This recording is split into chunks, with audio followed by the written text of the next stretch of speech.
to my channel. Today I'm getting ready to go to a probate, so I thought I would do a sit down chit chat get ready with me with you guys. It is currently 5:23, so I'm going to try to get this done somewhat fast because I believe the probate's at 7:30, so we're going to try. We're going to see how far we get. So basically I'm going to sit here and do my makeup and talk to you guys. I am really excited, for one, because it's my chapter's probate. If you see me fidgeting around, it's because I got everything laid out in front of me and I'm trying to do this in a somewhat okay manner. So let's get started. I'm really excited about this probate because, and if I'm looking down, I'm looking at my mirror right here. I'm really excited because this is my chapter's probate. And this is the first time in my entire time that I've been in my sorority that I don't have to be involved the probate process, which is kind of nostalgic, like, oh my gosh, I want to help, but I don't have to help, so let me enjoy myself for a change. But in the same breath, I'm like, oh my gosh, I want to help, but I don't have to help anymore because it's not my job. When I was in undergrad, I was a VP. When I went to grad chapter, I became an advisor. So this is the first time that I don't have to actually do anything. And I'm just like, I'm a little nostalgic. But at the same time, it's great because now I don't have to actually do anything, which is great. So I can just enjoy myself for a change. A lot of my sorors are coming, which I'm really excited about. So we're just gonna get together and kind of act a fool, because that's what you do at probate. So I'm really excited to just hang out with my prophytes and see some of my neos that I haven't seen in a while and just connect. Someone asked me a really interesting question one time after I posted a video. This was a while ago. That asked me, was there any point during my process if I ever felt doubt, like if I ever doubted myself being in sorority? And I thought, oh, what an interesting question. Let's see. Did I ever doubt myself in my sorority? And if y'all are interested in the products I'm using, I'm going to list them down below. Did I ever doubt myself?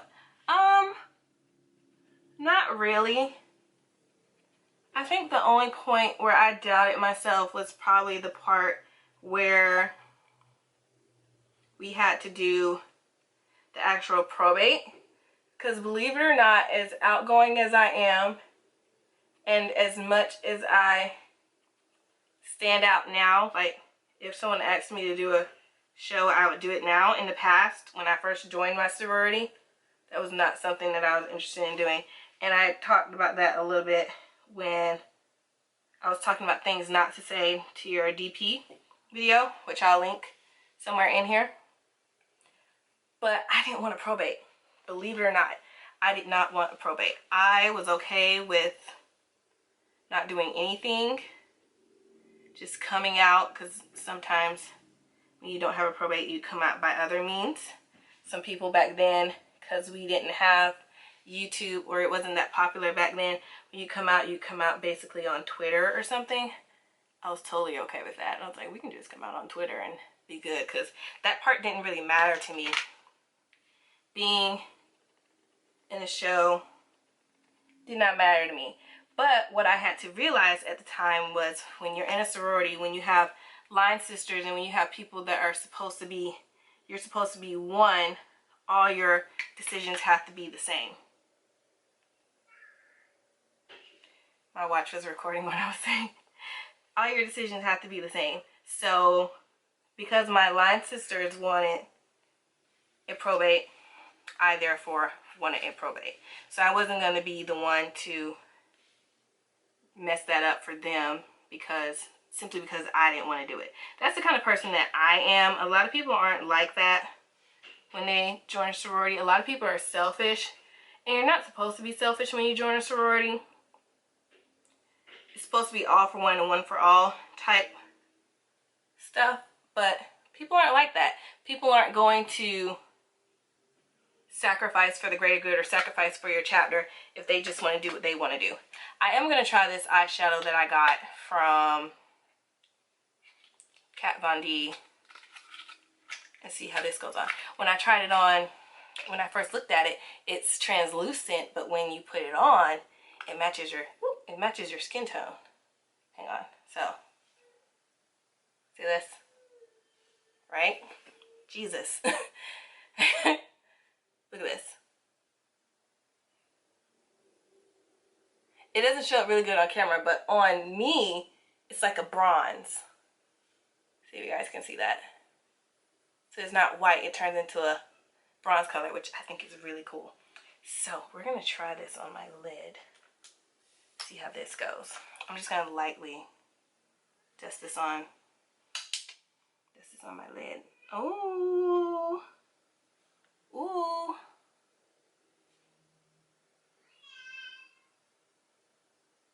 I'm really not supposed to be playing around with colors right now because I'm trying to rush, but I like that. And what is this called? This is the Thunderstruck Metal Crush eyeshadow, but it doesn't go on white. It goes on the color of my skin tone, which is amazeballs. So we're just gonna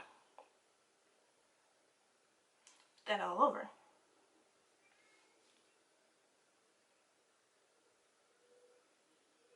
Alright, and I kind of already know what kind of look I want to do. I want to do a smoky eye because, because that is the look that I'm going for, and because I can't find, I cleaned my brushes earlier and now I can't find anything, I think I'm going to use this angle brush to put this on.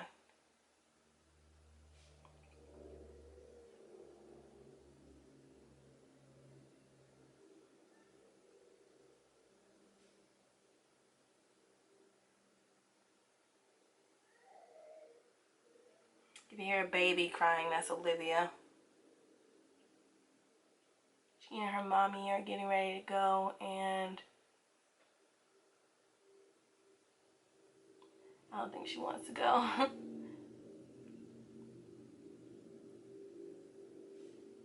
So let's answer some questions online. So what question is, how do I determine which organization is best for me? I think the best way to determine the sorority or fraternity that's best for you is to, like everyone says, do your research. And we're not just telling you guys just to be buttholes and to not answer your question at all. We're telling you this because we actually want you to know what you want to do before you do it. I think it's important to note that Greek life is a lifetime commitment. You do not join something just to join it in college and then be done with it. You're joining it forever, and it's not going to disappear once you graduate. Like once you join, you basically join it until you die, and you don't want to commit to something like that unless you know for sure that you want to join it. That's why I don't get when some people join sororities or fraternities and put all this money into it, and then when they get to the end, or when they just don't want to do it anymore, they're done and they never come back. Like, call me crazy, but I'm in this sorority, and I touched on this during, or I actually kind of went into it a lot more on my denouncing my letters video, but I don't see myself joining the sorority and then 2 or 10 or 20 years down the road being like, I quit, you know. I'm joining the sorority. I plan on being a Sigma Gamma Rho until I die, or otherwise. So I don't get why people would invest in something like this and then later on say, no, I changed my mind, I'm gonna denounce my letters. When you're in an organization like this, you're basically in it until the very end of your life. So tread carefully, do your research, know exactly what you want to do and why you want to do it before you choose to do it, because it's money that you're putting into it. You're putting your money into it, you're putting your time into it, all your effort. Like, I lost a lot of time out of my life doing other things because I was doing things in my sorority. And there's nothing wrong with that. I am totally okay with that. It's just that's something that I knew I would have to do when I decided to make a commitment to this sorority.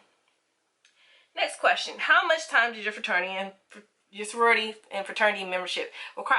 Like I said, it requires all of your time. All of your time.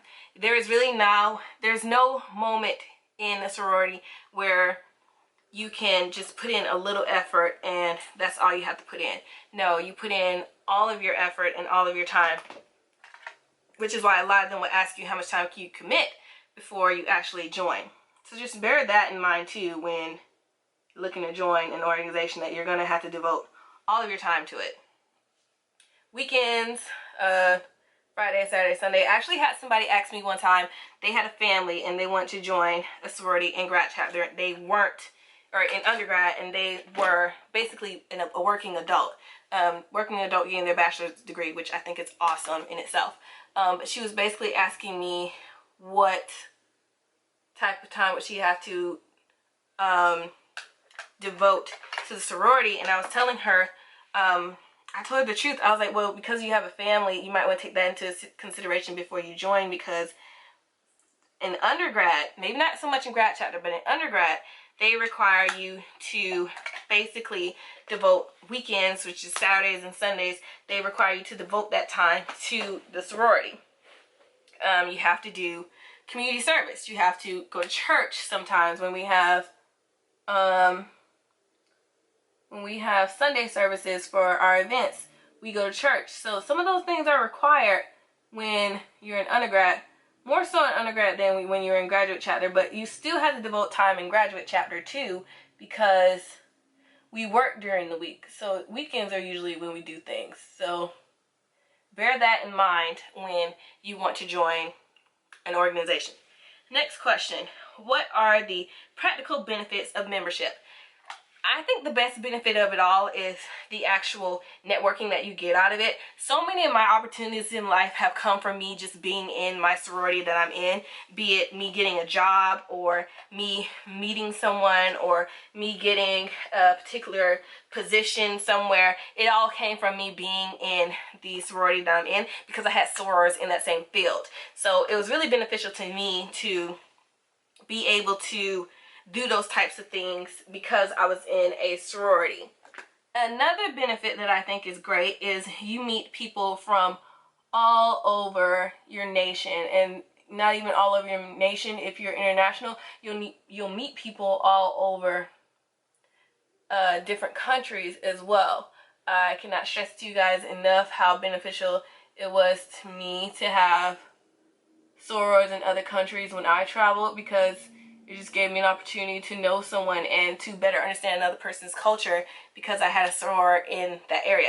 It's really beneficial if you're military too. Military fraternities or people in the military who join fraternities and sororities, they benefit a lot from it because they're meeting people all over all the time. So they get to meet people, they get to travel, they get to know about other people, and it benefits them because they're in the military. I have a couple of sorors, sorry, I'm looking for something.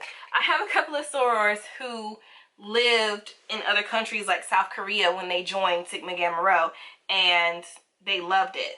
They just loved having a chapter in South Korea. Like, what sorority has a chapter in, well, maybe there are, but I'm just saying, what sorority has a chapter in South Korea and can tell people about it? We have sorors in the Bahamas, we have sorors in the Philippines, we have sorors, I'm trying to think of another continent.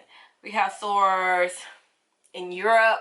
I don't remember if we have sorors as far as like Australia or something, but I know we have sorors in like the South Pacific. I know that. So I think that's really cool. And I think that a lot of people don't really know that about Sigma Gamma Rho. Maybe other sororities that you know have chapters elsewhere, but I just know for Sigma Gamma Rho we have chapters all over the world. I need to concentrate while I put these lashes on. Let me put my lashes on and I'll be right back. Okay.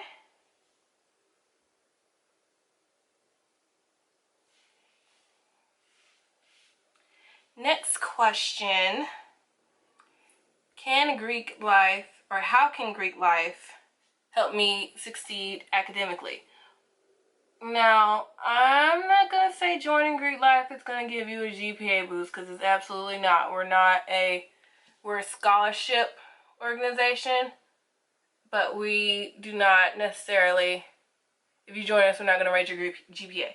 However, I can tell you that our Greek system is held at a higher standard than your average college student. So I think being in a Greek organization will motivate you into having a higher GPA, because academically speaking, if you want to join our organization, the minimum GPA for most sororities, oh my god, I stabbed myself in the eye.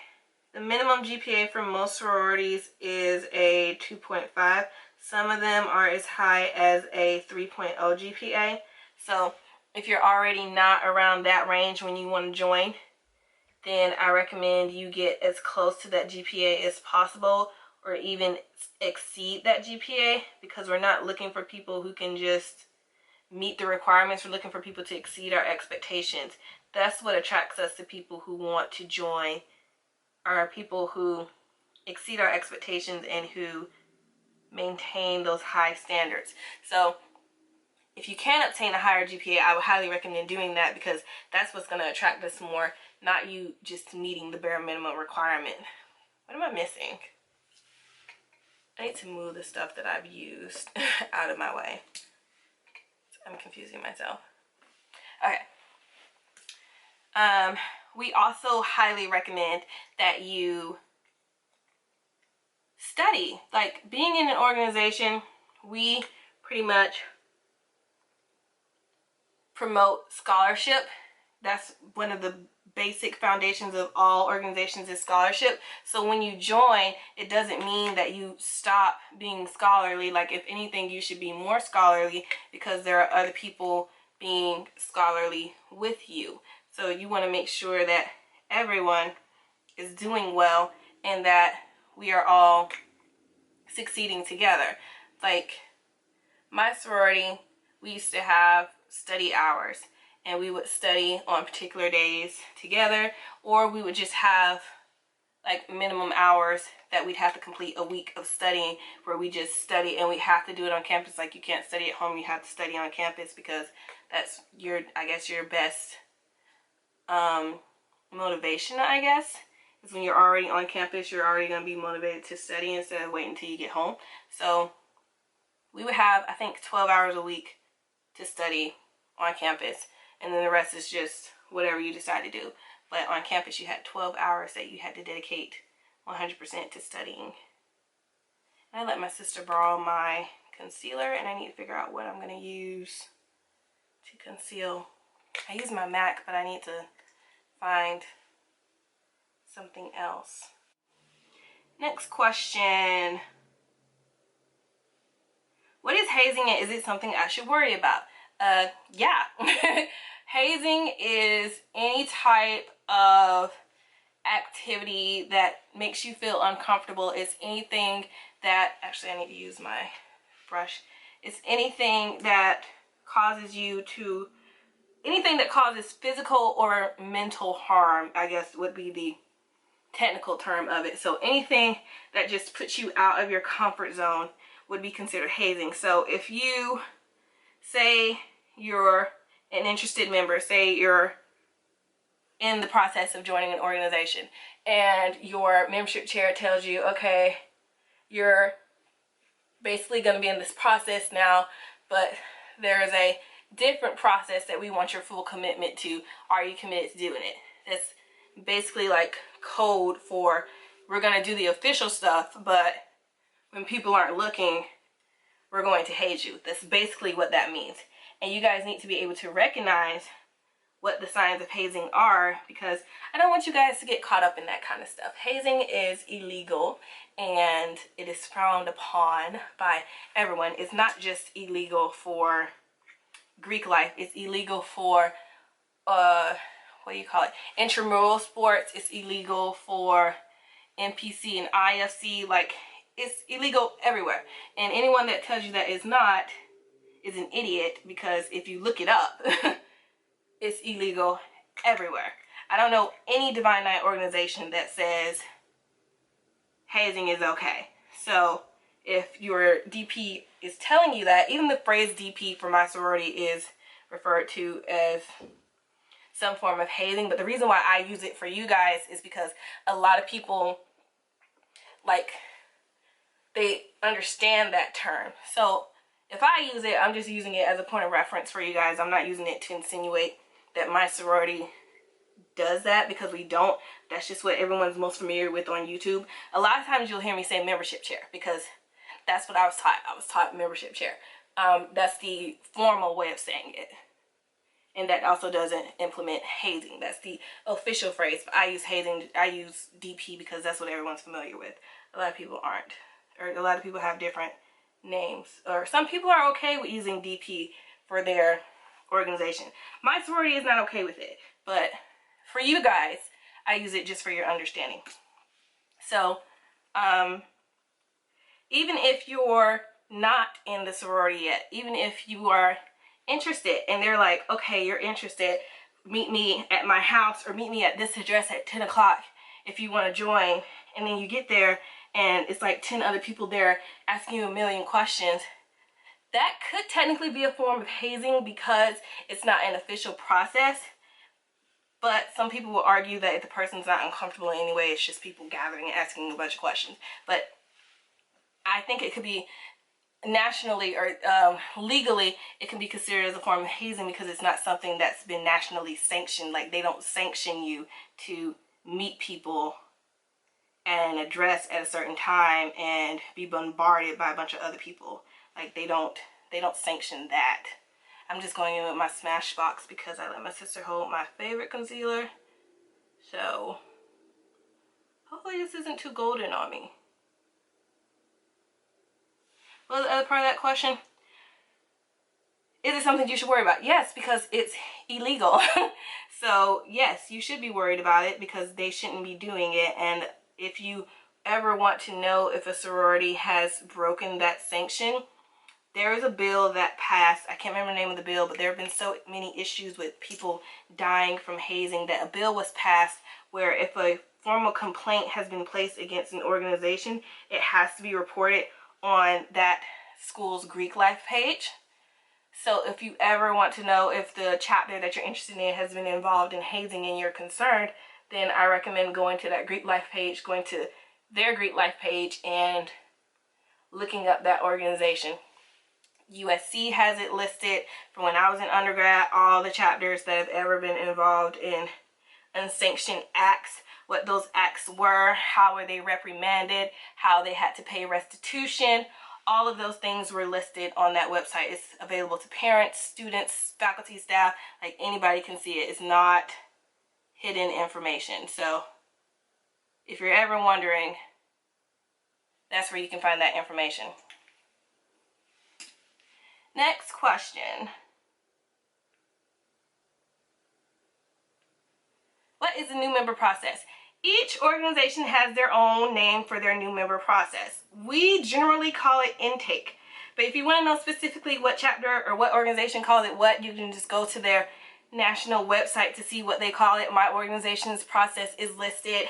The official name of it is listed for everybody to see, so it's not a mystery to people. So you can definitely go to their national website to find out what it is called. Oh, let me backtrack. Someone asked me about hazing in grad chapter. I have a friend who went to join a sorority in graduate chapter, and she was like, I don't want to join if I have to be hazed and like crawl in the dirt. And I was telling her that grad chapter is totally different from undergrad. Grad chapter doesn't do hazing either, but I just want to emphasize that hazing is something that isn't done.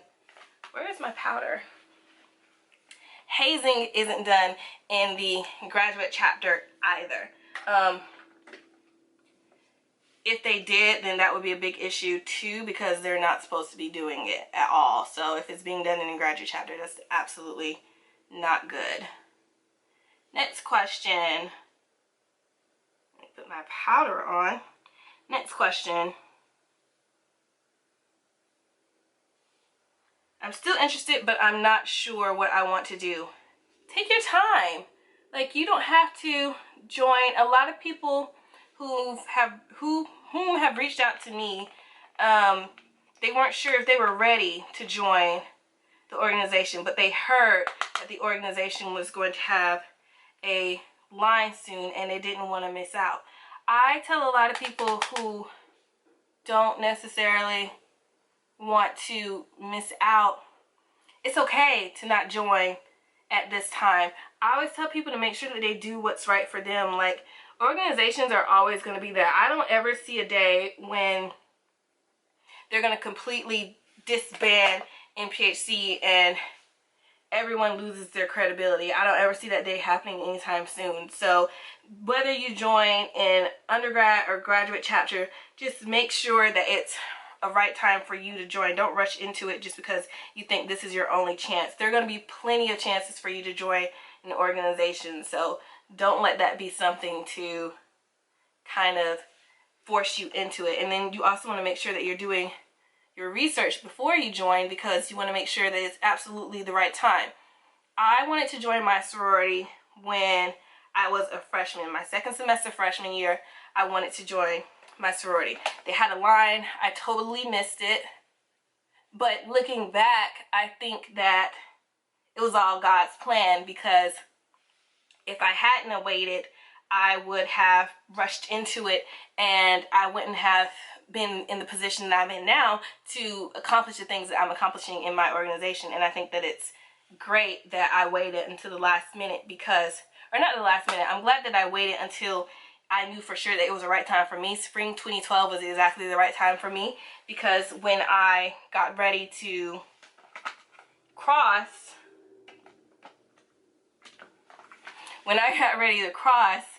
it was just perfect timing, because it was my sophomore year, fall of my junior year or senior year? Sophomore, junior, senior.